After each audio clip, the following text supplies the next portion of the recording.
Bismillahirrahmanirrahim. Assalamualaikum warahmatullahi wabarakatuh. Hari ini kita akan melanjutkan kembali bahasan kita tentang hidrokarbon. Pada kali ini kita akan membahas tentang alkena, ya.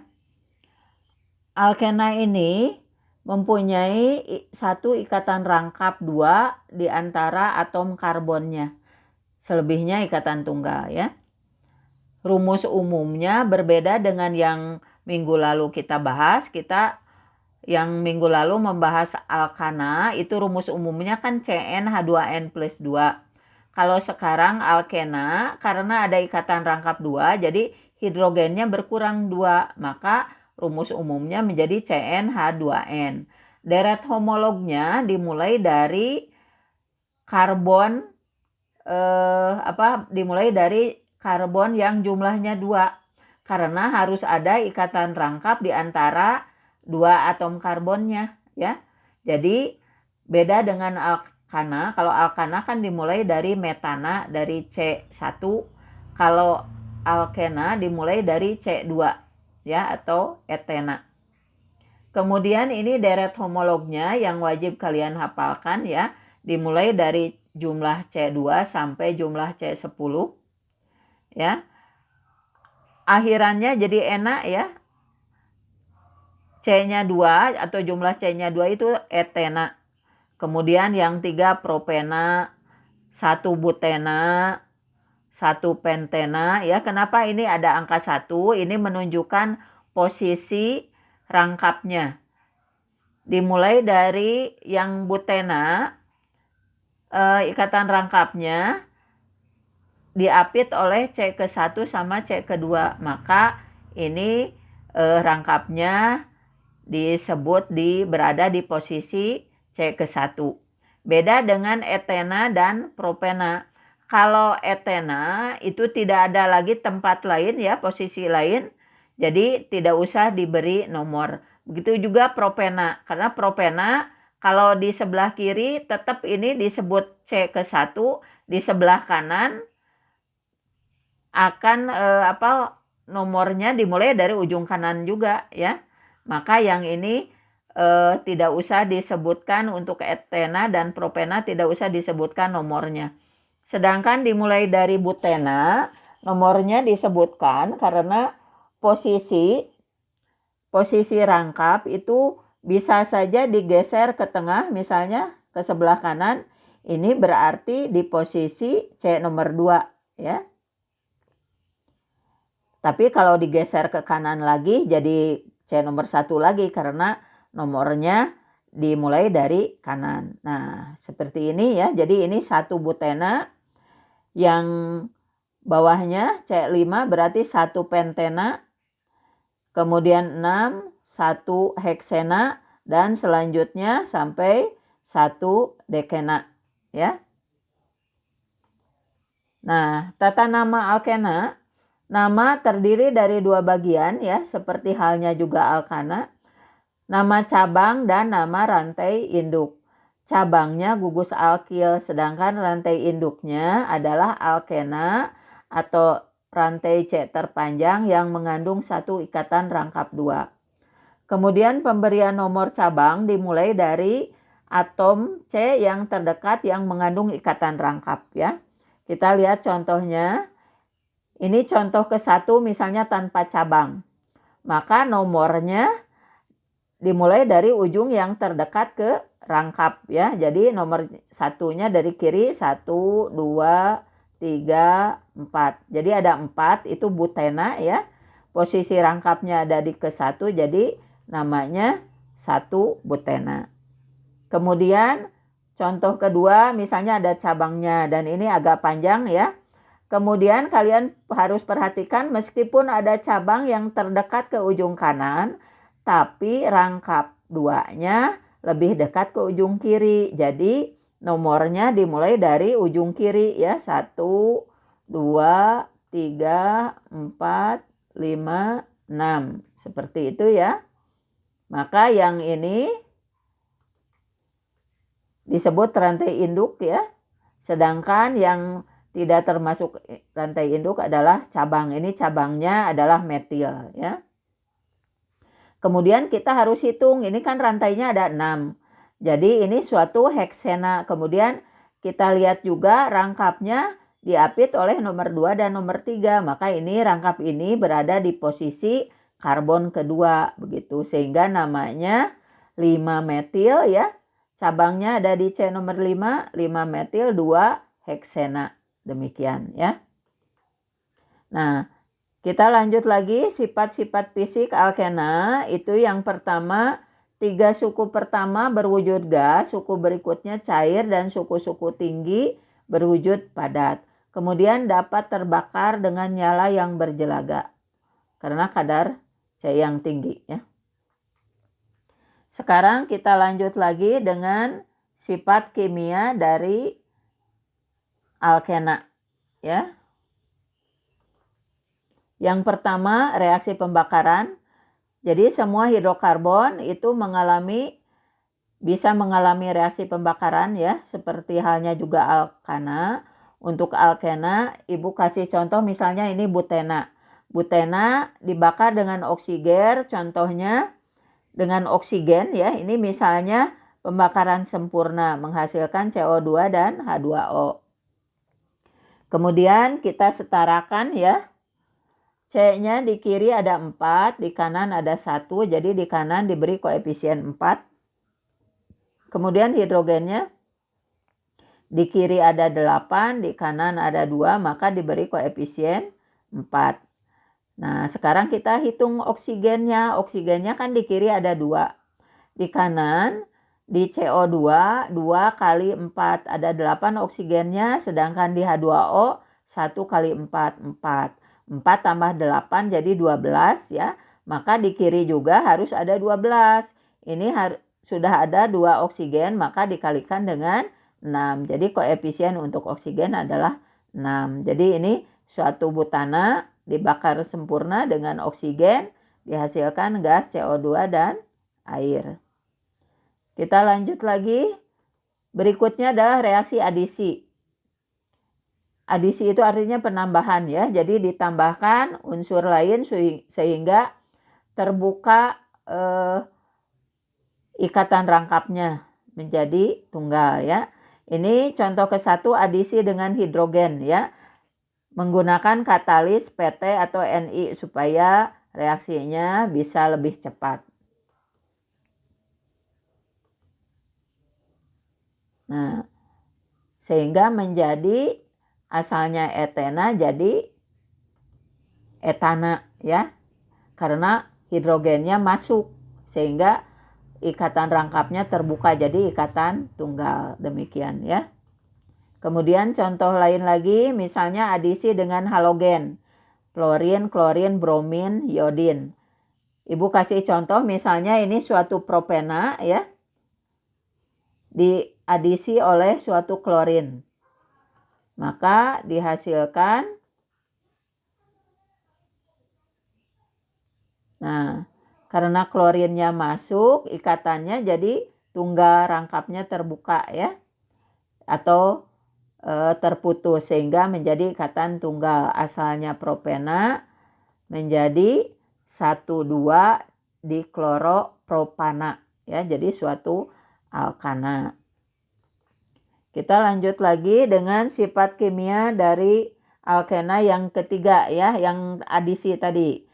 Sekarang zat pengadisinya adalah suatu asam halida, misalnya asam fluorida, asam klorida, asam bromida, atau asam yodida. Kita misalnya kasih contoh suatu propena yang diadisi oleh asam bromida. Maka akan dihasilkan ya, rumusnya jadi seperti ini, sama ikatan rangkapnya jadi putus 1 jadi ikatan tunggal. Demikian karena masuk hidrogen dengan bromin ya. Maka asalnya propena diadisi dengan asam bromida menjadi 2-bromopropana. Demikian. Nah, sekarang polimerisasi. Contohnya ini suatu etena ya yang banyak pakai koefisien N ya, karena akan membentuk rantai karbon yang panjang atau polimer ya. Maka dihasilkan asalnya etena menjadi polietena. Ini juga sama rangkapnya, jadi putus satu karena dia akan mengikat molekul etena yang lain ya, maka dinamakan polietena. Contoh yang kedua, misalnya ini suatu metil propena ya. Nah, asalnya ini suatu propena atau metil propena menjadi polipropena ya. Ikatan rangkapnya ini sekali lagi putus satu sehingga jadi tunggal, akan membentuk ini ke kiri ke kanan banyak rantai ya. Kita lanjut lagi dengan isomer pada alkena. Isomer pada alkena itu ada dua, ada isomer posisi, ada isomer geometri atau isomer cis-trans. Isomer posisi adalah perubahan posisi dialami oleh ikatan rangkap dan rantai cabang. Sedangkan isomer cis-trans, isomer cis-nya atom atau gugus atom sejenis terletak pada sisi yang sama. Sedangkan isomer trans, atom atau gugus atom sejenis terletak pada sisi yang berseberangan. Kita lihat contohnya. Ini peristiwa isomerisasi alkena ini dimulai pada butena ya, C4H8. Kita ambil yang sederhana saja ya, isomer posisi dan isomer cis-trans dari C4H8 suatu butena ya. Nah, isomer posisinya kita ambil yang rantainya tanpa cabang dulu. Ada rangkap misalnya di C ke1 ya. Kasih nomornya dari ujung kiri karena lebih dekat ke rangkap gitu ya. Jadi ada 4 karbonnya, maka namanya 1 butena. Kemudian rangkapnya kita geser lagi ke kanan. Jadi ke sini jadi ke nomor 2 ya. 1, 2, 3, 4. Sebenarnya ini nomornya bisa dari kiri, bisa juga dari kanan karena posisinya tetap di nomor 2. Ini namanya 2 butena. Kita lanjut lagi. Sekarang sudah habis ya. Kalau ini digeser ke kanan akan ke nomor 1 lagi rangkapnya. Jadi sekarang kita ambil 1 sebagai cabang, maka rantai induknya jadi 3 ya. Nomornya dari dekat cabang. Nah, ini rantai utamanya, kemudian ini cabangnya, maka namanya 2 metil propena ya. Demikian. Sekarang yang isomer cis-transnya.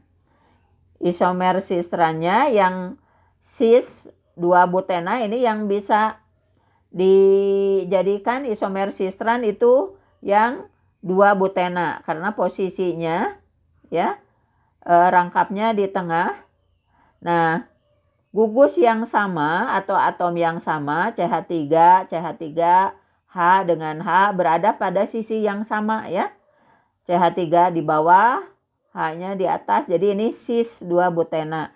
Kalau trans, gugusnya CH3 ini berseberangan atau atom hidrogennya juga sama berseberangan. Ini namanya trans 2 butena. Demikian ya. Ini adalah isomer dari butena yang paling sederhana. Kita lanjut lagi ke sumber utama dari alkena ya. Alkena berada dalam jumlah kecil di alam sehingga harus disintesis melalui perengkahan alkana dari gas alam dan minyak bumi.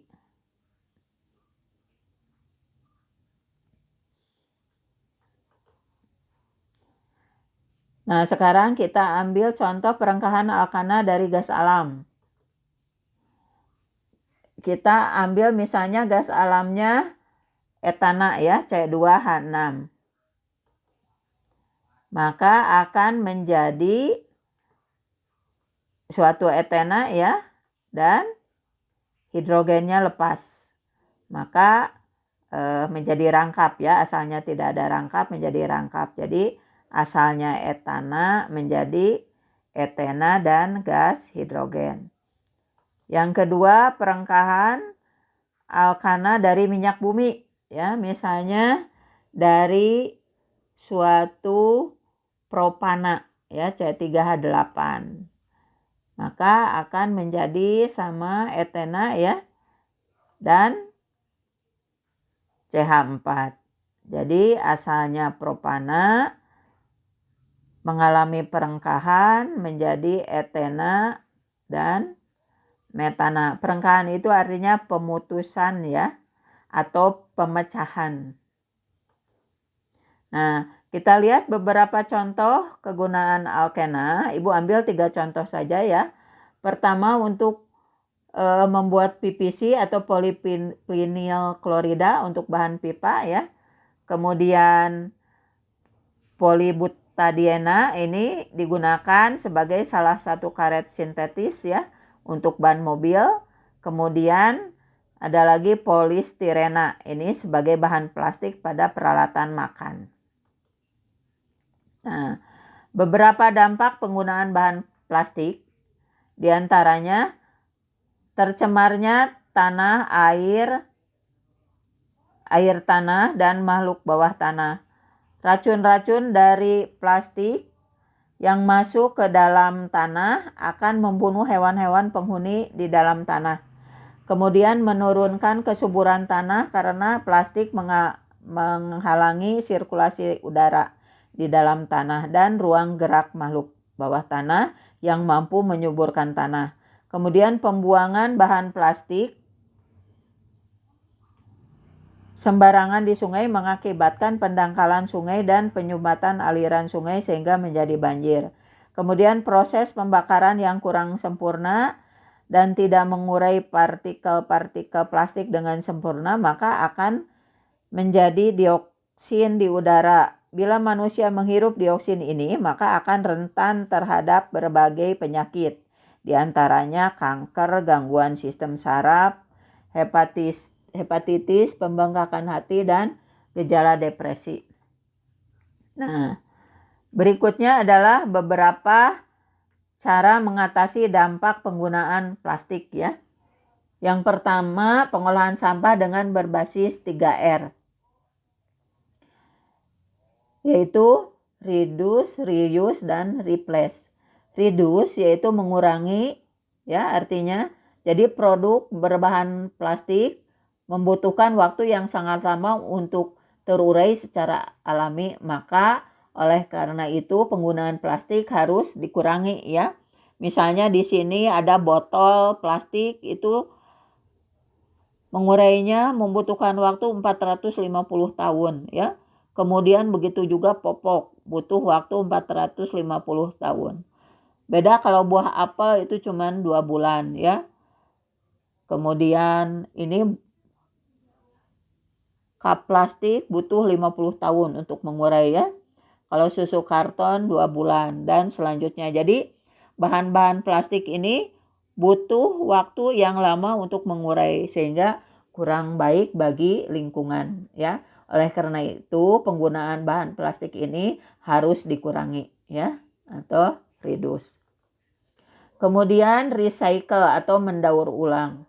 Merubah produk bekas menjadi produk baru, misalnya membuat hiasan ya, membuat pot atau membuat bunga dari bahan plastik bekas. Demikian. Kemudian replace atau mengganti.